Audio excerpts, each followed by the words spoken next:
Hey guys what's up, I am Saurabh Yadav and welcome back to my channel learn science. तो आज हम लोग बड़ा ही हॉट टॉपिक है आज हमारा।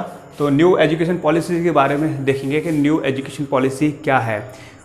अगर कहते हैं कि किसी भी देश का विकास करना है तो उसके एजुकेशन सिस्टम में सुधार करना चाहिए। लो वो दिन आ ही गया। 34 ईयर्स आफ्टर मोदी जी ने बहुत ज़्यादा बड़ा इम्प्रूवमेंट किया है, इसमें न्यू पॉलिसीज़ लेकर के आए हैं। तो देखेंगे हम लोग इसमें क्या क्या हाईलाइटेड बातें हैं उसके बारे में हम लोग समझेंगे। ठीक है, तो आप अगर स्टूडेंट हैं या पेरेंट्स हैं तो ये वीडियो सिर्फ आपके काम के लिए है, तो प्लीज़ बने रहिए साथ में। और गारंटी इस बात की कि आपको पूरा समझ में आएगा। अगर ना समझ में आए तो प्लीज़ डिसलाइक जरूर करके जाइएगा। अगर पसंद आ जाए तो प्लीज़ सब्सक्राइब ठोक करके जाइएगा। तो ठीक है, चलिए स्टार्ट करते हैं। मैं बहुत कोशिश करूँगा बहुत अच्छी तरीके से आपको समझा सकें। ठीक, स्टार्ट करते हैं। तो देखते हैं एजुकेशन सिस्टम के बारे में जो नए बदलाव हुए हैं वो क्या हुए हैं। ठीक है, तो पहले हमारे यहाँ तो सिस्टम जो चलता था 10+12 चलता था। ठीक है, उस सिस्टम को क्या है अबॉलिश कर दिया गया है या उसे ख़त्म कर दिया गया है। ठीक है, तो अब जो नया सिस्टम जो आया है वो ये है 3+5+3+3+4। ओके, इसके बारे में हम लोग बात करेंगे। इन भागों में इसको डिवाइड किया गया है। तो इसको हम लोग 3 स्टेज में डिवाइड किया गया है। इसको कौन कौन सी स्टेज में डिवाइड किया है? पहली स्टेज जो है वो है हमारी फाउंडेशन स्टेज, दूसरी मिडिल स्टेज और तीसरी जो है वो लास्ट स्टेज है। उसके बारे में बहुत अच्छी तरीके से आपको डिस्कस करूंगा। बहुत बड़ा डाउट है आपको इस बात में, डाउट होगा कि एक्चुअल में इसका मतलब क्या है। ये 5, 3, 3, 3, 3, 4 ये क्या है एक्चुअल में, इसके बारे में आपको डिटेल से बताऊंगा। ठीक है, तो देखिए इसके बारे में क्या है। देखिए इसको डिवाइड किया गया 5, 3, 3, 4।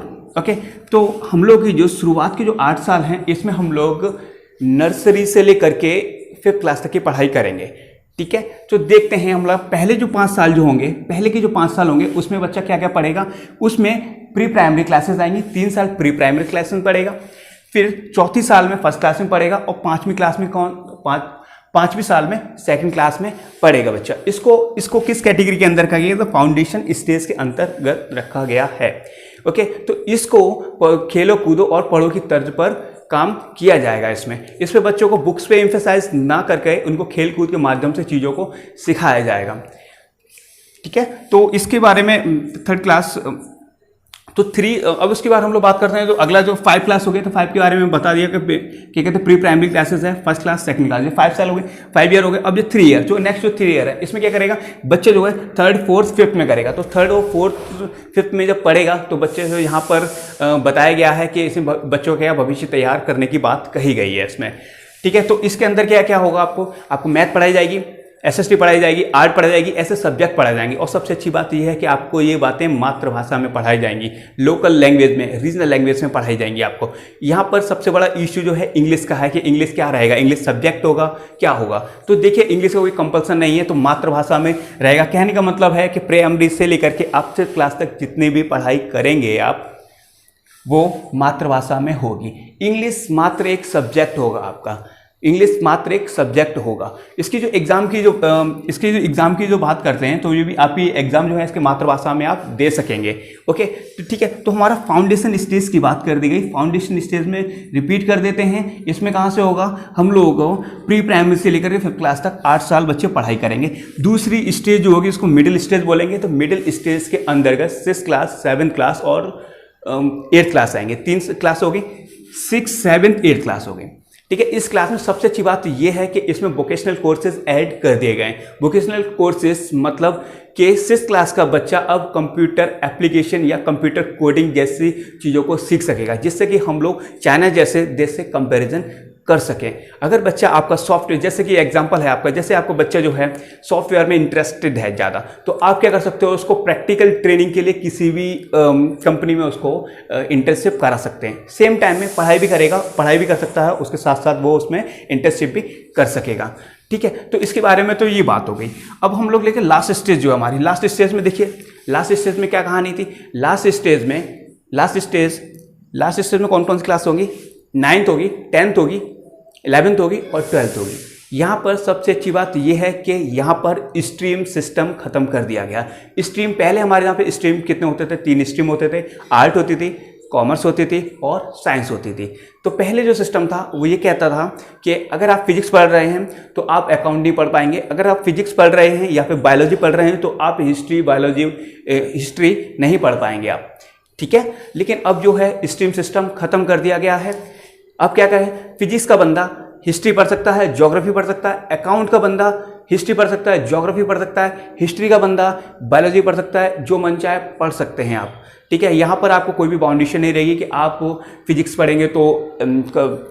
पढ़ेंगे तो हिस्ट्री नहीं पढ़ सकते। यहाँ पे सबसे बड़ा फायदा जो होगा ये होगा कि एक साइंस का स्टूडेंट साइंटिफिक अप्रोच के साथ हिस्ट्री को पढ़ पाएगा, ज्योग्राफी को पढ़ पाएगा।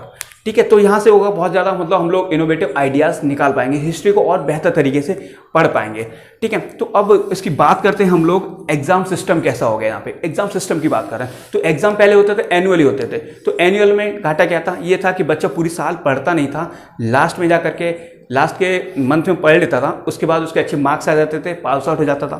ठीक है, लेकिन उसको इतनी नॉलेज नहीं होती थी। लेकिन अब जो एग्ज़ाम सिस्टम जो चला है वो आपका सेमेस्टर वाइज है। सेमेस्टर वाइज हर 6 महीने बाद आपके एग्ज़ाम होंगे, यानी कि 6 महीने बाद फर्स्ट सेमेस्टर और 6 महीने बाद सेकंड सेमेस्टर। जो आपका जो रिजल्ट बनेगा फर्स्ट सेमेस्टर और सेकंड सेमेस्टर के मार्क्स मिला करके आपको मार्क्स दिए जाएंगे। जब आपका रिपोर्ट कार्ड बनेगा तो आपका एकेडमिक रिकॉर्ड तो देखा ही जाएगा, उसके साथ साथ आपको हैबिट भी देखी जाएगी, एक्स्ट्रा करिकुलर एक्टिविटीज़ भी देखी जाएंगी, आपकी ओवरऑल डेवलपमेंट के बारे में भी बात की जाएगी, आपका टैलेंट भी देखा जाएगा। सारी बातों को देख करके आपका रिपोर्ट कार्ड बनाया जाएगा।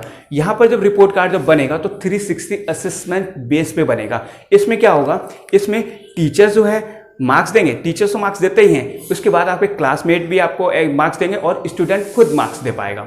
इससे फ़ायदा क्या होगा, इससे फ़ायदा ये होगा कि कोई स्टूडेंट होता है उसको अपने बारे में पता नहीं होता कि उसके अंदर टैलेंट कौन सा है, उसके अंदर इनहेरेंट टैलेंट कौन सा है। तो इस बात को या तो वो टीचर जान सकता है या उसके क्लासमेट अच्छी तरह से जान सकते हैं, जिससे कि वो लोग उसको हेल्प कर पाएंगे कि भविष्य में इन फ्यूचर उसको क्या बनना है, वो क्रिकेटर बनना चाहता है या सिंगर बनेगा, क्या बनेगा, क्या उसके टैलेंट को पहचानने में मदद करेंगे उसके टीचर्स और क्लासमेट। इस बेसिस पे उसको नंबर दिए जाएंगे और उसको इस तरीके से मार्क्स दिए जाएंगे।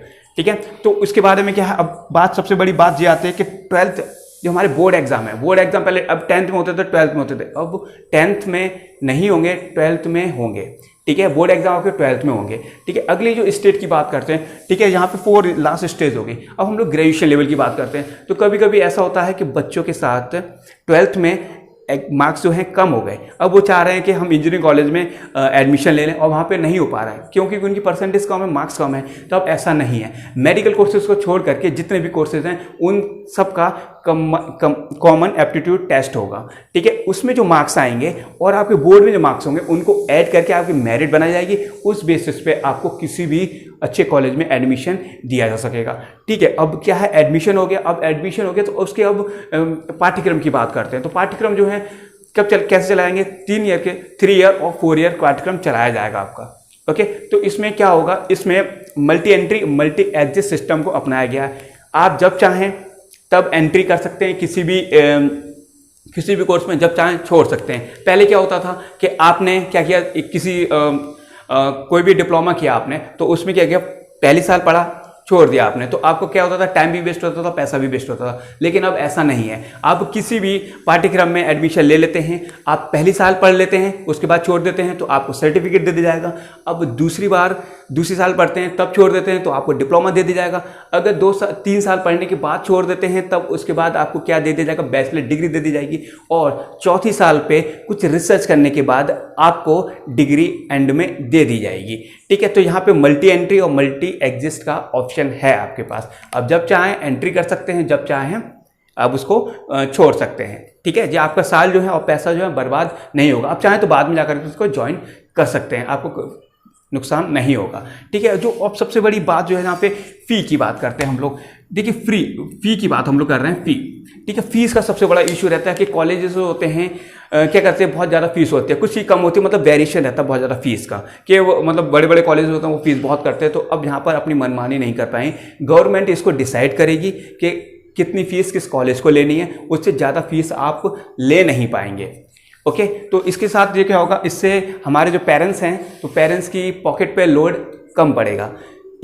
ये हमारी न्यू पॉलिसीज़ के बारे में सारी हाईलाइट चीज़ें थी। अगर ऐसा पॉसिबल होता है तो हमारा देश बहुत जल्दी ही विश्व गुरु बन पाएगा। देखते हैं कि ये लागू कब तक हो पाती है। ठीक है, जब भी होगी तब देखते हैं, हम लोग आपके सामने रिजल्ट रहेंगे, देखते हैं क्या होने वाला है आगे। तो तब तक पढ़ाई करते रहिए। All the very best.